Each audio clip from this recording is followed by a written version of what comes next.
Hey guys, welcome back to the channel, and I wanted to take time to make this video because it is late at night, but it is just after the conclusion of the 60 Minutes interview with Brad Garlinghouse as XRP in the digital asset space was talked about on arguably the #1 primetime show in the United States.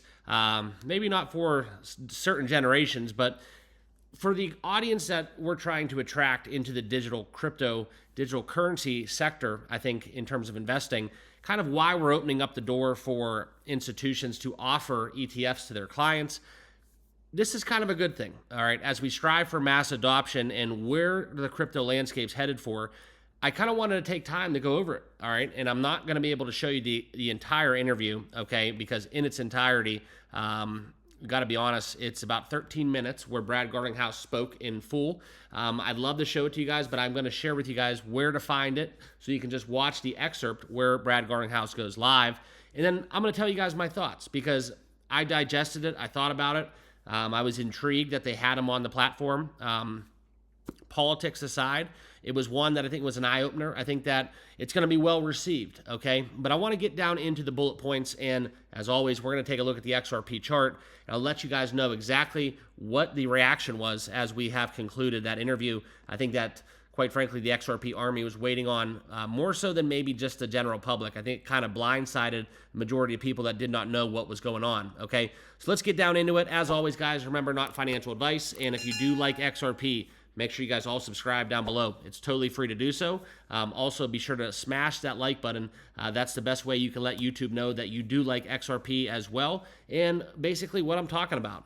That's the only form of communication and feedback that you can give here on this platform. All right. Also, my handle for X is in the bottom left. Appreciate if you guys follow me on there as well. Okay. So we're going to go down Twitter, and you can see kind of where I'm headed with this, kind of digesting this in its entirety. But first, let's get into CoinW and check out the chart. XRP right now, we are down 3.52%. So kind of my thesis on this, if you will, is the fact that the general market is down. If we look into crypto bubbles, you can see kind of we're seeing a red day across the board. Yes, some cryptos are doing well. Yes, crypto is volatile. Yes, XRP has been running on a high note. And I think that this was something where a lot of people, I think, out there in the market were hoping this was going to be a kind of Dogecoin event, okay? When Elon Musk went on Saturday Night Live and mentioned Dogecoin absolutely exploded, okay? And we did not get that. And that's a good thing, okay, to be quite honest, because I think that's where a lot of traders will get caught up in the buy the rumor, sell the news. It's artificial, okay? It's very misleading when you get pumps off of social media, off of just the media in general. And if Brad Garlinghouse went on 60 Minutes, and then we found ourselves looking at the XRP price chart up 20, 30% even, that would really open the door for a lot of market manipulation, and a lot of people would get wrecked, to be quite honest, because I think when it comes down to it, a lot of people are just holding XRP. They're not trading it, they're holding it, and that's okay. I'll never tell you guys to buy or sell a crypto. All I'll tell you guys is the news and information, and you guys can make the best financial decision for your own personal interests, okay? But as I showed you guys, this is the chart. If we pull it up on kind of full screen, we can see kind of this consolidation we've had since skyrocketing out of that support level at $1.89, getting as high as roughly $2.90. And then since then, guys, we are still in an upwards channel. And I appreciate all of the ones that are watching today currently that were with me, subscribed, and we were down in the trenches battling out the bear market, all right? And you know who you are. You know what I'm talking about. We were showing on my chart analysis that I would show you guys every single XRP video, all right? There was a 2-year trend line dating back to 2022. Where we would show that trajectory. And I don't have it by TradingView open right now, but if I did, I still have that line saved, all right? And the reason I do is because it does give great hindsight to where we were at and where we're headed to, okay? A lot of people were fudding XRP, saying it's a dead crypto, it's donezo, there's better cryptos out there. Sure, you might have an argument. But now we're staring down the barrel of a top 5 crypto that's trading around $2.50, approaching all-time highs, and has probably, in my opinion, some of the biggest catalysts going for them in the entire cryptocurrency sector. Even more so, I probably could make the argument in terms of utility, more so than Bitcoin, all right? And that's impressive when you consider Bitcoin trading above $100,000 at present moment. Okay, so let's get down into the comments. As I was showing you guys, CoinW, this is one of the exchanges I'm partnered with. If you're looking for a new exchange, check them out. Futures Spot, great trading platform. There is no fees in comparison to some of the bigger sites that do kind of outrageously charge you fees. They do have a lot of zero fee trading on CoinW, but the biggest draw to them right now is not just who endorses them, but it's more so the private community that will be up and running here on my platform. If you basically click my link down below in the description, start trading with CoinW, you will get access to that private community where there's professional traders day in and day out kind of navigating their crypto trades, and you get access to all that important and valuable alpha for free. Okay, so that's kind of the trade-off. That's what you get, and kind of in return, they are a sponsor of mine, so it does work both ways. And CoinW, top 15 exchange, check them out, links down below. Okay, but I want to dabble into the X space. If you don't follow me on X, make sure you do so.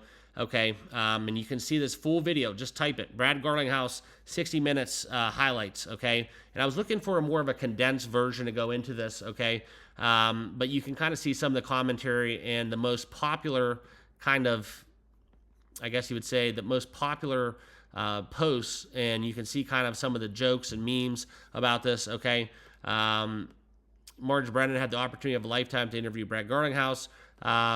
You know, and going on about this. And I want to share with you guys kind of what happened. It was more, and I agree with this, it was more kind of a mistake I think they made, because they had the opportunity to put on mainstream, to jump on the board of crypto, right? Jump on the bandwagon. And this opportunity, I think they kind of fell short, because they, in some way, the election's over. Okay, we do know how kind of politics weaponized crypto in a way to get Donald Trump elected. The people spoke, they voted, and that's the result. You can't change that now, okay? However, the way that crypto is going to be moving once he does take office, and Brad Garlinghouse in some way kind of is spearheading that charge in a way due to his efforts against the SEC. I think now the tables are turned. Gensler's out, Garlinghouse, some kind of post, he's in, all right? And I think that's kind of where we look into this platform that 60 Minutes has. They could have really used this as an opportunity to educate a lot of people. And I think that's kind of where they took the approach that we had pre-election within the mainstream media to kind of demonize crypto. And I think that's kind of where they made that mistake and squandered that opportunity, as you can see from this post, okay? And check it out for yourself and leave me a comment down below. I'll try to read all of them, and I do apologize in advance. Everyone on YouTube is getting destroyed by these bots. We block them, they change their name, they come back. YouTube's doing nothing about it. I can't change that. All I can do is be as transparent as possible with you guys about that situation, and keep posting quality content. And we'll just ignore the noise on the back end, because it really, quite frankly, doesn't matter. As long as you guys watch and enjoy and hit that like button, we will win that battle against the bots. All right. But more so, you can see this interview, okay, looking like a G, showing up there and really demonstrating why Ripple has the pole position, I think, to wage this war of crypto against traditional finance. All right. And, you know, I'm going to get into this article right now. This is kind of coming out from CBS News, and this is kind of where you see where we're at right now, okay? In this kind of, you know, they talk about some of the primaries, the Senate races, I should say, and how crypto is used in paid for these advertisements. So they're talking about, and obviously this is a very, you know, obviously we know, you know, ABC, CBS, Fox, we know where their political affiliations are. And what they took was, they took this into the hands of demonstrating how, in my opinion, you know, Senate seats and kind of political office was paid for by crypto companies, maybe, okay?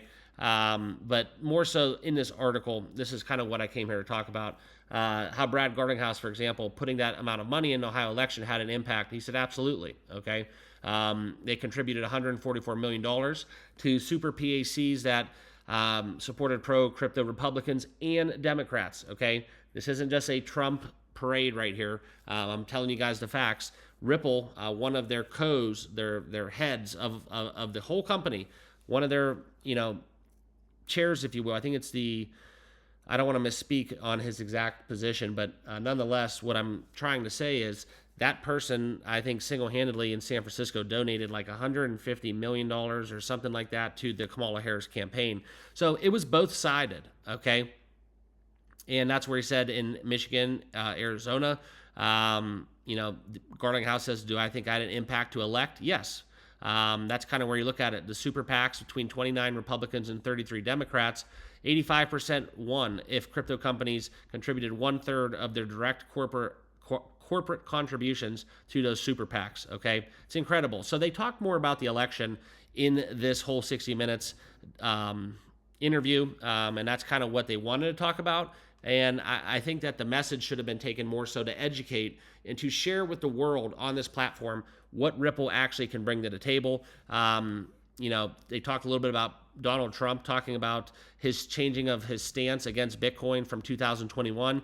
And Margaret Brennan, I think, in my point of interest, kind of had a little bit of too much to say, and I think she didn't know exactly what she was saying. But now we have Paul Atkins, the SEC commissioner, replacing Gary Gensler. Quite frankly, it's something where you look at the suppression that was done against XRP. Everybody wants to know why XRP is not doing this, doing that. Why is XRP not incredibly, the number one crypto? On paper, they should be, in my opinion, right? With what they want to do with cross-border payments, potentially replacing the SWIFT banking system, that structure that's been in place for God knows how long. This is monumental. And I think that when we talk about it kind of at face value, I think that this was a war against reality. I think the people spoke. Brad Garlinghouse talks about it. And it was more so defending the political stance that the crypto heads took against this election. And I think that it was more so about the election. It was less about educating. It was less about kind of what happened in its entirety, the actual facts. It was more so about what's going to happen and kind of how the election result went down, okay? The SEC was also a big matter of conversation. Sam Bankman-Fried or fraud, whatever you want to call him. But anyways, it's something where you talk about, and Garlinghouse is basically up on this platform defending the crypto, in its entirety, the whole crypto sector. And I think it was more so talking about Bernie Madoff, how it's compared to, all that and the Ponzi schemes. There's a lot of good that happens with crypto. Yes, there's a lot of bad as well. But in my opinion, you take out the money laundering, you take out the trafficking, you take out all the evil, the terrorism, all the stuff that, quite frankly, crypto in the past has had a bad role in as a vehicle, I should say. They didn't really, intend to do that, but within kind of how it was set up, there was no regulations on both parties, right? Regulators and crypto executives and developers, they didn't really care on both sides. So now I think with what Trump's trying to do, I think they're in a good position to start pro-regulation, not just deregulation, okay? And I think that's going to be where crypto is going to be in a better spot come 2025 once he takes office for the second term, okay? And then that's kind of where we go on, okay? You talk about kind of what went on with this interview. The back and forth was more about how the SEC and XRP, as well as the politics and crypto, was instead of, talking to somebody who graduated from Harvard, giving his 2 cents, giving his opinions, and making the whole world that was watching this broadcast kind of more informed about crypto. I think they dropped the ball. That's just my face value reaction. If you guys watched the 60 Minutes interview, let me know what you guys think. But I think that, quite frankly, what we're seeing here, this is kind of the start of it all, okay? I think this is the next step along the road where Ripple, XRP, and more so the entire crypto landscape is going to have a changing of the guard come January 2025. And when we get the whole new regime in, I think that we're going to have a real big shakeup. And that's kind of where we have to find ourselves as investors, as traders. We have to position ourselves to be ready for it, okay? We don't want to miss the boat. If you missed the boat in 2021, don't miss it in 2025. We're still very early, but basically, I wanted to just make this video to give you guys my thoughts about the 60 Minutes interview. If you have 13 minutes, do a quick search on X, on Twitter, whatever you want to call it, and check out what Garlinghouse had to say. And let me know your comments down below, because I want to know kind of your guys' reactions as well. All right. Appreciate you guys following me. If you haven't done so, make sure you give me a like and a subscribe down below. Also, follow me on X. And if you want to start trading on CoinW, there is a link down below in the description. Get on boarded today. All right. Appreciate you guys. Have a great rest of your weekend, and we'll see you all in the next video. Cheers.